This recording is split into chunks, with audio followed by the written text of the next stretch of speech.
السلام علیکم۔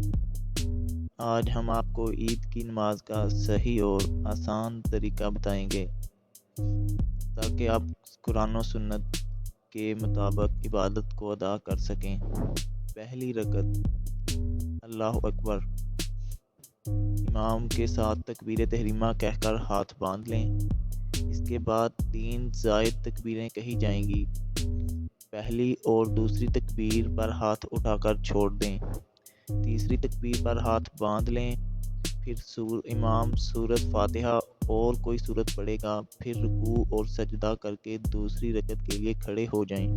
پھر سورۃ فاتحہ اور کوئی سورت پڑھی جائے گی۔ اس کے بعد 3 زائد تکبیریں کہی جائیں گی، ہر بار ہاتھ اٹھا کر چھوڑ دیں۔ چوتھی تکبیر کے ساتھ رکوع میں چلے جائیں اور نماز مکمل کریں۔ نماز کے بعد عید کا خطبہ ہوگا، جسے خاموشی سے سننا سنت ہے۔ نماز کے بعد ایک دوسرے کو عید مبارک کہیں اور دعا کریں۔ یہ تھا عید کی نماز کا مسنون طریقہ۔ اللہ ہمیں صحیح طریقے سے عبادت کرنے کی توفیق عطا فرمائے، آمین۔